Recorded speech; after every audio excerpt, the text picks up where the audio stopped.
Oh, sorry, I was just quiet when I was thinking. I was trapped in my head for a bit. Uh, I was just thinking about some stuff. Just slightly farming away. My bad.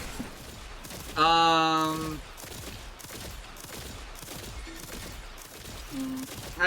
don't really know exactly what I was thinking about actually. I kind of sort of lost it afterwards. But I don't know exactly what to talk about actually. I feel like I don't really have too much to talk about. I think it's something to do with Do It Not Abyss, the game itself. Oh, I remember. It was the thing about game design that I actually thought was really interesting. So I play a lot of grindy games, right? And I find that grindy games have this really interesting thing where the problem usually is an effort versus reward thing that a lot of people have as a thing. So like effort versus reward is a thing that's based in anything that a human being does. I find that a lot of the time video games have this thing where the problem isn't necessarily that it's a long grind.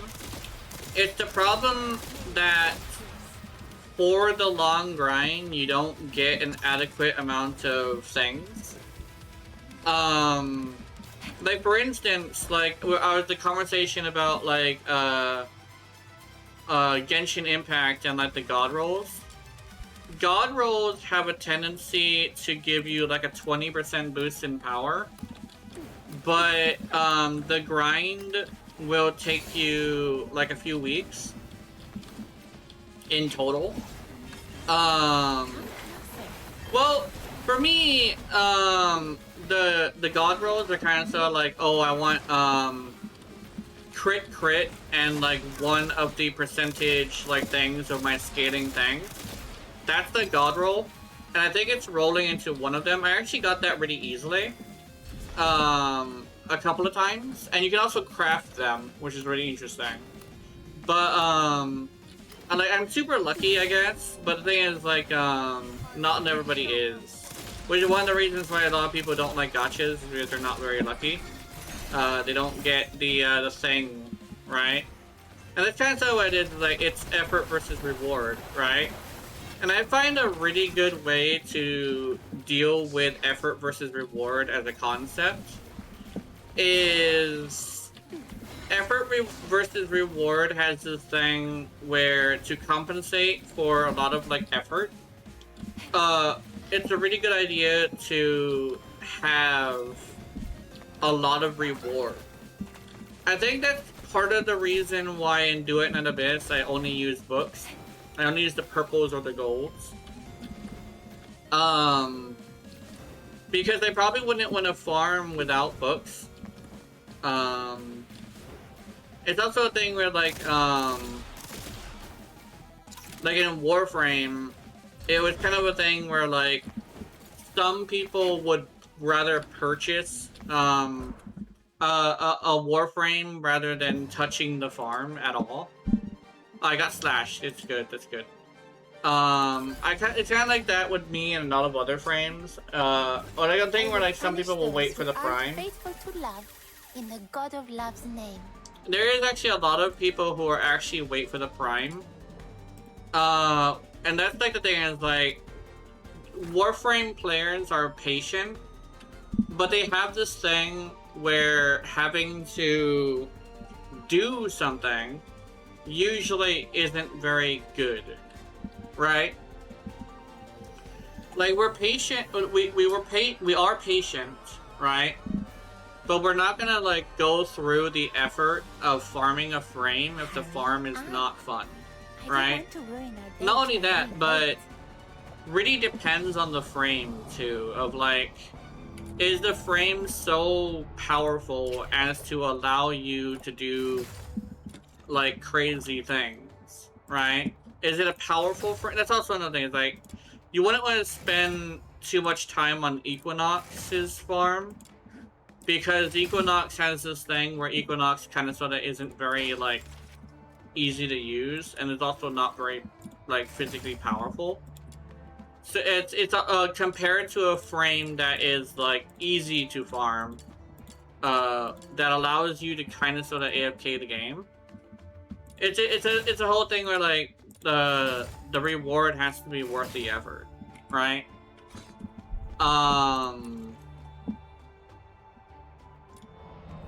It's a fun little thing where it's even like we're doing at Abyss of like they give you a lot of stuff, but what they want to do now is they want to make the grind less, because they found that despite them people them giving you a lot of stuff, apparently it's not big enough of a difference in power or mechanics to warrant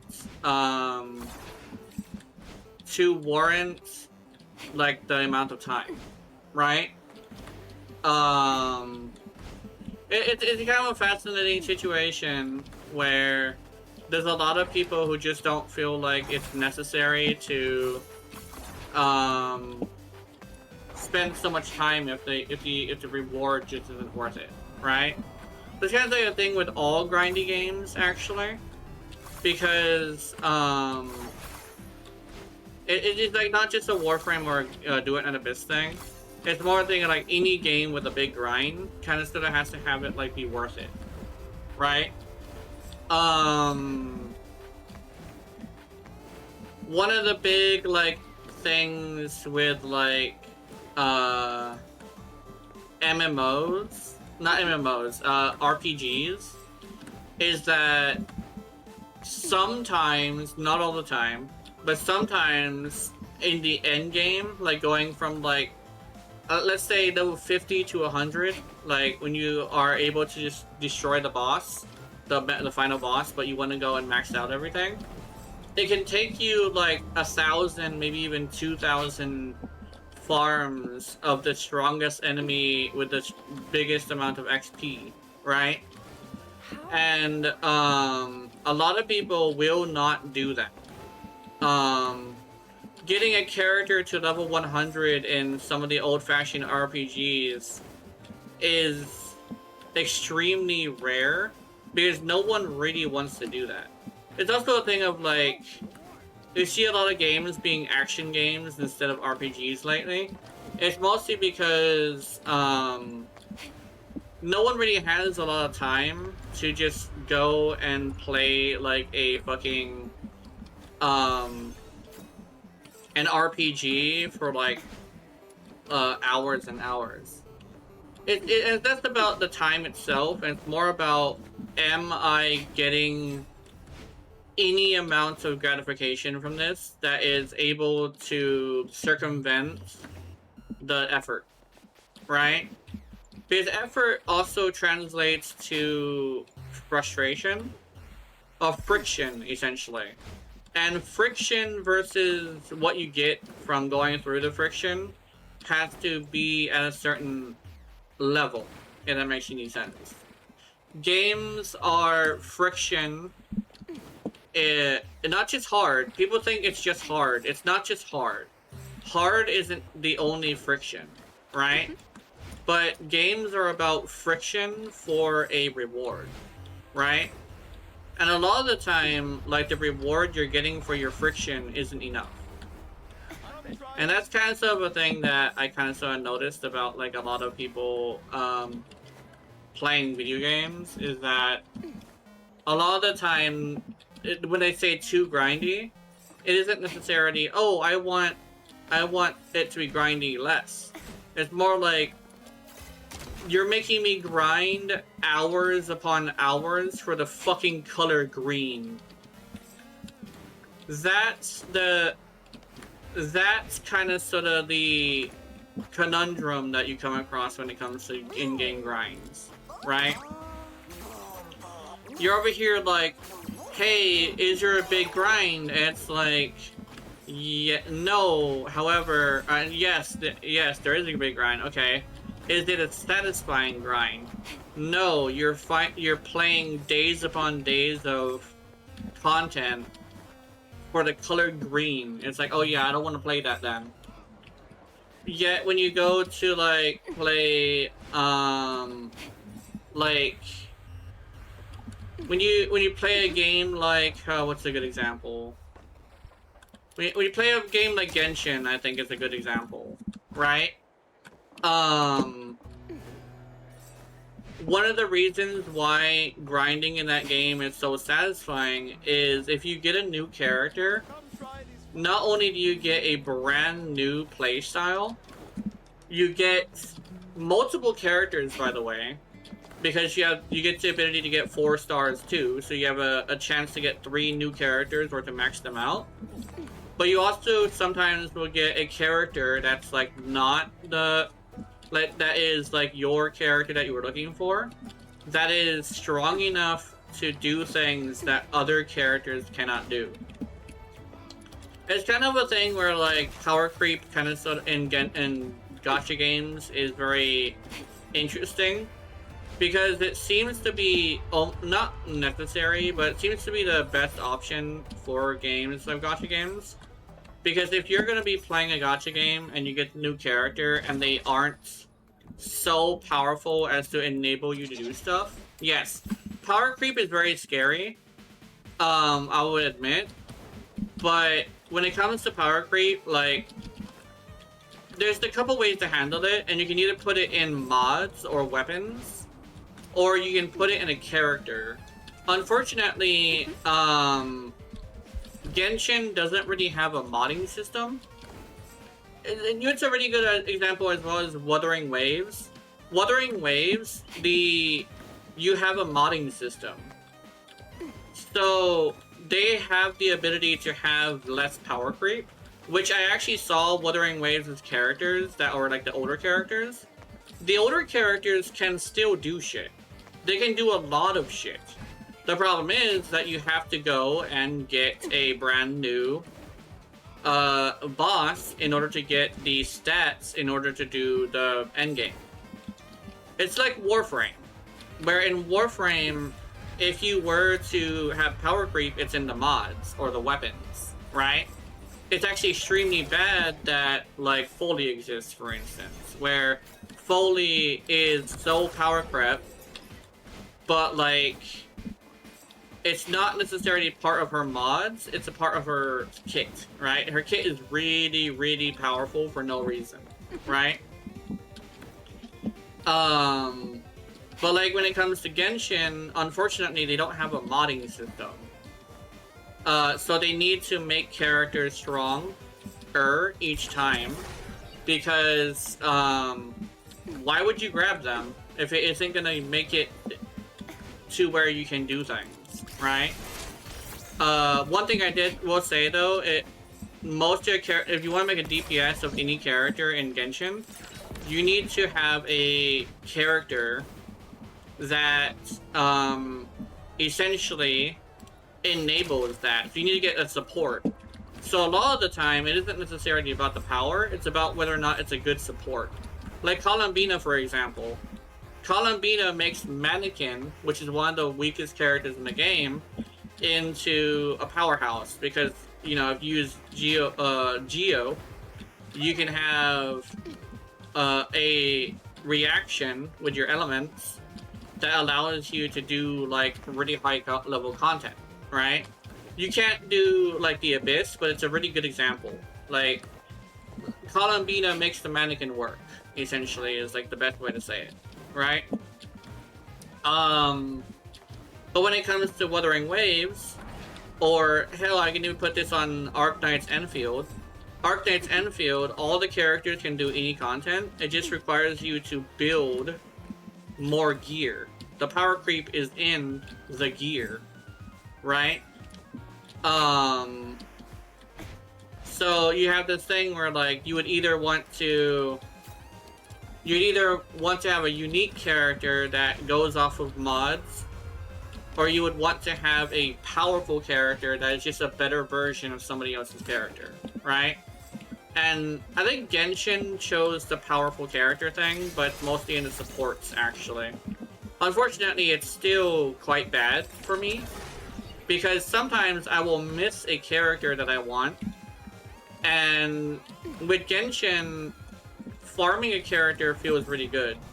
The problem is, most of the time, you cannot farm the character. You have to buy the character.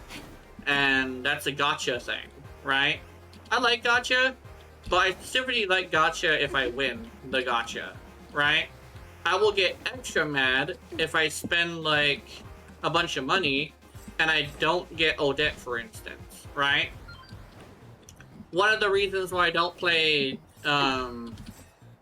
Enfield, for instance, a lot is because I missed Rossi, which was actually not my fault. My computer broke. And I would say straight up, I'm still mad at the game, even though it wasn't my fault. But it's kind of sort of that situation, where if I miss a character that I really, really like, I will get mad at it, you know? It's Google. Google messaged me. It's telling me to tell you to press 48. 48? Let me see.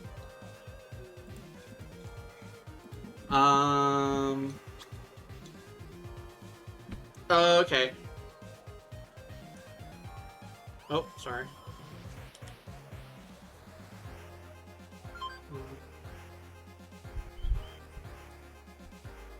Oh, what's the second one? What's the second one? Yeah, you went to a second one.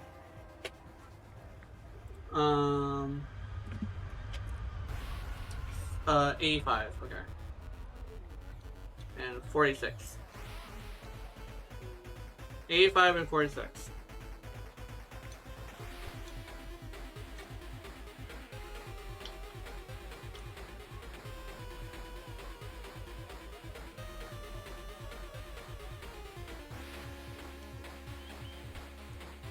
But essentially, it's an interesting thing where that's kind of sort of a situation when it comes to like gaming is the reward versus effort has to be there, right? You know, it's a really good example. Like people playing Dark Souls. One thing is this: how much effort do you have to go through to feel the power of the power fantasy of beating Radahn, right? One of the big things as to why they nerfed Radahn a couple of times is because there was too much effort for too little reward, you know? People wanted to make their builds work. Unfortunately, with the way that it worked, Radahn was so powerful that people weren't able to do it without switching their build. And just like Genshin, a lot of people get attached to the way they play weapons in Elden Ring, for instance, right? Where if you want to use whips and yet Radahn says no to using whips because the whips are too slow to actually do anything to him, then you have a whole entire subsect of the character base, of the player base, that can't necessarily beat Radahn in a way that makes them happy, right? Having to go and learn a whole new build just so you can cheese Radahn isn't fun. There are some people who like cheesing Radahn with like the strength weapons that can 3-shot him, but there's a lot of people who don't feel like cheesing is really winning. For me, I have this thing where, you know, I like whips, right? I really like whips. So the fact that, you know, whips are too slow to actually capitalize on any of his openings makes it to where I don't feel like I want to play, right? And a lot of the time, like, they did fix it. They made it to where he wasn't as aggressive, but you can't really mend a wound with a band-aid. Does that make any sense? There's also a thing where, like, the centipede lady scared me because I'm afraid of centipedes, and she's a realistic. I got chills. Sorry. She's a realistic-looking centipede. So that kind of sort of caused me to kind of decide not to play it because, you know, big ass centipede. I'm sorry, but I'm afraid of centipedes to a point where I couldn't do the DLC because I was afraid of her. I couldn't do it.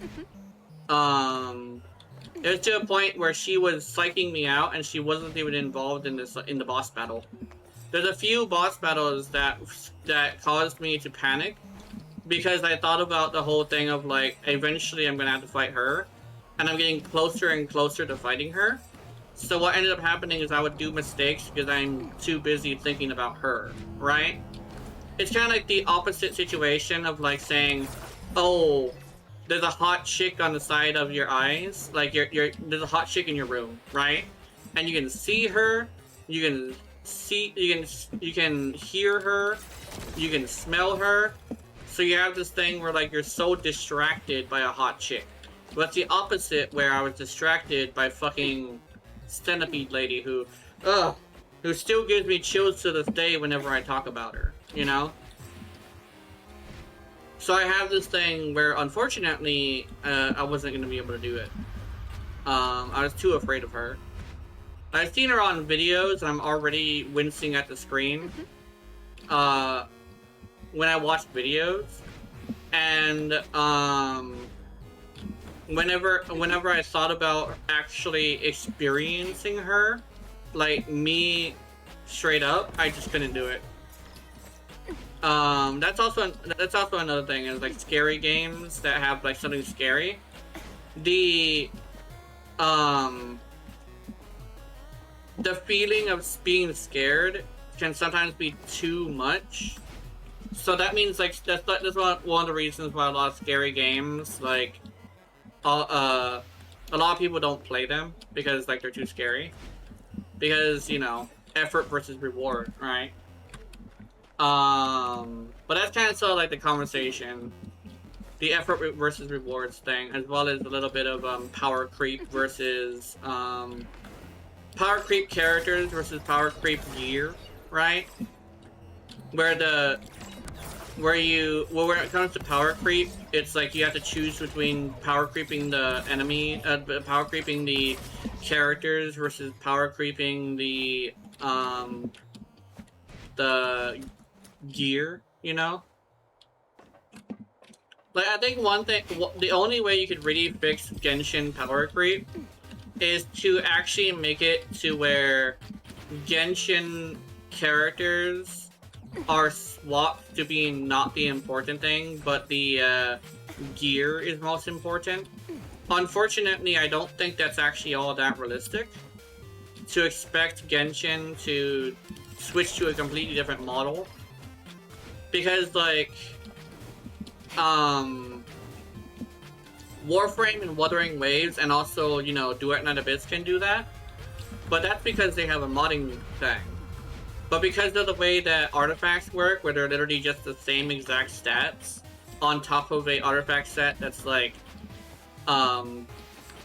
specifically for a specific character, then you can't really get that for Genshin, right? But no, people don't like power creep, I noticed, and I get it. Nobody likes to feel like their favorite character is not powerful anymore. But, it's like a thing where, like, if you're going to farm a character, if it's not something that's worth it, you're not gonna do it, right? And imagine finding your perfect character and stuff like that, right? Like,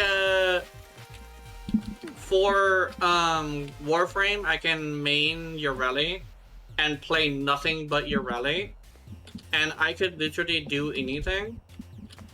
And the only thing I really have to change is like the weapon and maybe some mods. And so I'll farm the weapon and mods, right? But like when it comes to the Warframe itself, I don't really need to go do that, right? It's also the same thing with Wuthering Waves, where there's a lot of like characters that are like there's a lot of characters that are like pretty good, but like you don't really have to swap off of them because, you know, if you find your perfect character that you like to play and you feel like you want to play them forever, you can. All you have to do is like, I think right now it's beat fuck is his name? Adam Smasher. Adam Smasher is like the thing you gotta beat now, and I believe you gotta get a god roll, but he's basically the best option for like crit, I think, or I think it's crit. But he's like, actually no, I think there's main stuff and secondary stuff, I think. I don't know. I'm not sure how it works. I just spent a long time since I played Lowering Waves. But you gotta go beat him in order to be able to do the end game currently. Because he's like one of the best like mods, essentially. But